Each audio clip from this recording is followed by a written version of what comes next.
everyone, welcome back to my channel. I'm Tiffany Benson, one part of Team Benson, and today I am doing the fun YouTube tradition of Vlogmas.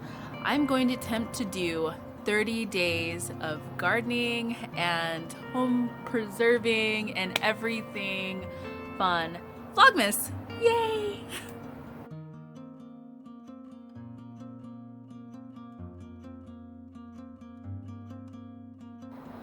Okay guys, so this is officially day one. So I'm gonna try and not make these just random me and just walking and talking, but my plan is to, for the next 30 days, take you guys over the progress of my garden, different things that go on in my garden on a day-to-day basis, take you on some of the sites that I like to go and see in Arizona, so you guys can see a little bit about Arizona, and then also show you everything that's going on with us for Hanukkah, because we actually celebrate Hanukkah. We do a little bit of Christmas stuff, as in we put in like a Christmas tree, what we call a Hanukkah tree, and we exchange 1 to 2 gifts per person. But our major thing is for Christmas, we actually go out to eat Chinese food. That's our tradition. So I'm going to go through, and today I'm going to talk to you guys about actual survival crops, because a lot of people have asked me, hey, I have a small space garden, and since everything's kind of a little crazy right now, what would be the best plants to plant? And I've actually thought about it, and I've got a few. But first, I want to show you guys a little issue that's going on in my garden that we're going to follow along. Alright guys, so underneath here we have a tomato plant that is unhappy. I don't know what's going on with this tomato plant. A lot of people that on Instagram said it was a tomato wilt, and I think that it's some type of fungus in the soil. So for me, I always try to save a plant for 3 days. If it does not work in 3 days, then I go ahead and just pull it. But I really don't want to pull this little guy. So currently what I'm doing to treat it is I am doing a mixture of water and hydrogen peroxide. Probably about like 3 tablespoons of, not that many, 1 tablespoon of hydrogen peroxide per gallon of water. And I'm putting it onto the soil, and I'm trying to treat it that way to make sure that if there is a fungus in the soil, it's killing it, because I don't want it to affect the plants near it. That's also the reason why I'm only going to give it 3 days, because I don't want to kill the tomato plant that's looking really healthy next to it. And it's getting a little bit of spots on its leaves, like a little bit of yellowness spotting. So I'm just going to give it 1 more day, and if it's not good by tomorrow, I'm going to tear it up. I don't know why I decided to do Vlogmas at high noon, but I did. It's so bright outside. So let's talk about some survival crops. So if you guys had a small space garden and you wanted to make sure that you had something in your garden that was going to benefit your family, I would pick 4 things. 4 things. And I would pick these certain things for different reasons. So I'm going to go through my garden, show you guys what those 4 things are, and tell you why that I'm using, or those are my top 4 things. So the first thing that I would grow would be a cut and come again leafy green. Now this is something that is what it sounds like. You're going to be able to cut it and then come back to it once it grows back. Now the nice part about that is that leafy greens can provide you with a lot of minerals and a lot of good things and healthy things for your body, but also you can continue to pull from those greens. So if it comes down to you don't have a lot of food in your kitchen or anything like that, or you guys, these are also money saving tips too as well, so you don't want to buy things from the store. These are things that you can constantly pull from and come back to. So I'm going to show you a couple of cut and come again things that I have. So this entire bed is pretty much cut and come again. I have some spinach, some lettuce, some collard greens. I have some Swiss chard that is starting to finally take root, and then I have some kale also as well. Now I'm gonna also have some mustard greens coming up right here, but those are seeds that haven't come up yet. Now, also in my cut and come again list, I also have bok choy and I have turnip greens too as well. The other cut and come again thing that people don't really consider is broccoli. That is another thing that you can plant. Broccoli does take up a lot of space, but you can fit a lot of broccoli like how I have here by just eating the broccoli leaves. Last year our bok choy got destroyed in a hailstorm.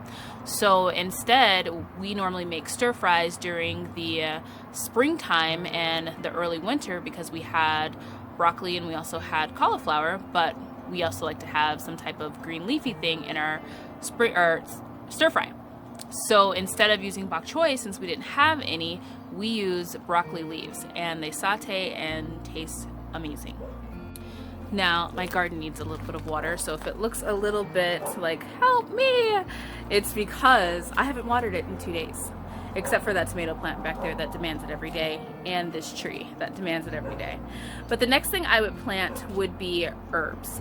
Now, why would I plant herbs? Because one, they're super expensive at the grocery store, and this also includes dry herbs. So if you are trying to season your food and you're using things like bottled herbs or bottled seasonings, which are basically herbs just processed in a different way, you're spending a lot of money. A nice like organic bottle of dried herbs can cost you anywhere between $5 at the least and all the way up to about $8 to $9 for like a nice organic one at an organic grocery store.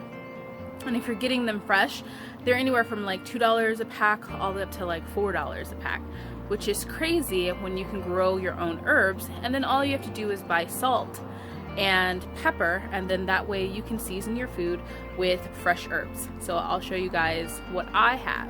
So here is my kitchen herb, and also there is my kitchen wall.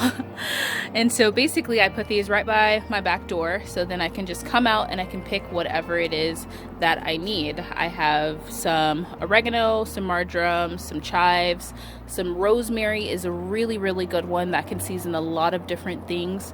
Basil if you're looking at different types of spaghetti sauces or anything like that. Parsley back there too as well, works really well, and it has a lot of beneficial properties to it. And then also sage. Sage is another one that you can use it to season your food, and you can also use it to keep yourself healthy as well.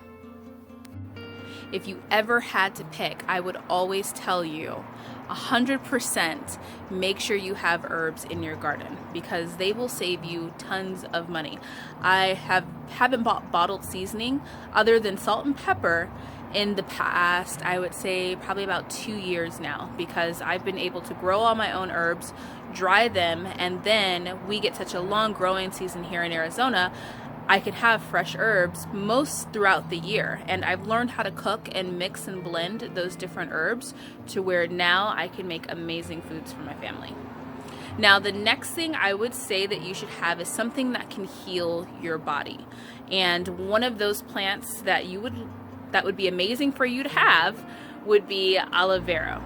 Now why I pick aloe vera is because aloe vera can grow in any type of way. You could put it in direct sunlight, you could put it in partial shade, you could put it indoors, you could put it outdoors, and you can actually forget to water it for weeks and it won't die. It actually will appreciate it. Now this is just one of my aloe vera plants. I have 3 total. I have one out here, one inside, and one in the front yard. I'm gonna do a complete growing guide on aloe vera, so I'm not gonna go into it too deep, but the nice part about aloe vera, like I said, is that you can basically forget to water it, which unless it's like bone dry in there, you don't really want to water it because it's not going to really be happy with that. And it also puts up aloe vera pups. So as long as this mother plant is happy, it will have little pups that will reproduce itself a lot at a time. Now, the other reason why I pick aloe vera is because aloe vera can be used as topical, it could be used as, you can ingest it, it could be used for your hair, it could be used for cleaning. It's one of the key ingredients in hand sanitizer. It has so many multiple uses for it. So if you had to pick one plant that had medicinal purposes in your garden, I would pick aloe vera. It's really easy to grow. Now, the last thing I would suggest having is some form of peppers. Now, peppers add a lot of seasoning to your food, and then also eating peppers with the spice in them, they can help decongest your body too as well. So get rid of a lot of phlegm that's in your body, which, if you guys don't know, a lot of things that make you sick include inflammation. So we always have some meal throughout the week that is spicy or have some form of peppers into it. We use a lot of jalapenos and we use a lot of shishitos, which are the surprise peppers. Now, the nice thing about peppers is that usually that they're really prolific. We use shishito peppers a lot because shishito peppers grow like crazy. You can pick shishito peppers on a Monday, and by Sunday it's completely full again. So you could, be picking them all throughout the week technically. And we like to have shishito peppers as a side dish as well. So most people don't think of just eating peppers as a side dish, but if you take it, saute it in a little bit of olive oil with salt, pepper, and garlic, it is amazing. You could even add dipping sauces or different things like that and eat it with a meat and a starch, and you have a perfect meal. So these are my shishito peppers. They have been growing like just gangbusters, guys. So this will probably be I want to say it's the 4th or 5th picking that I got off of these 4 plants. So that's it for some gardening tips. Now for a little bit of vlogging. Let's take you guys inside. I'm going to show you something that I'm so proud of. Like, I'm really, really proud of this. And then I'm going to show you one thing that we have going on for Hanukkah. So guys, a lot of just homesteading skills have been lost in my family. And it makes me pretty sad because it's like, if things were to get real and, we really needed to be able to rely on what we could grow and survive with, not a lot of people in my family can do that. My grandma's always grown a garden, but everybody's just gone, eating things that are fresh, and that's it. So preserving hasn't been a big, huge thing that has been taught in my family. So this year I decided to teach myself. I got through water bath canning and I actually got pretty good at it, and I waited 2 months for the food to be able to eat it to make sure it didn't get like botulism or anything like that, and then I turned my sights to pressure canning. And guys, I pressure canned for the first time, and I pressure canned potatoes.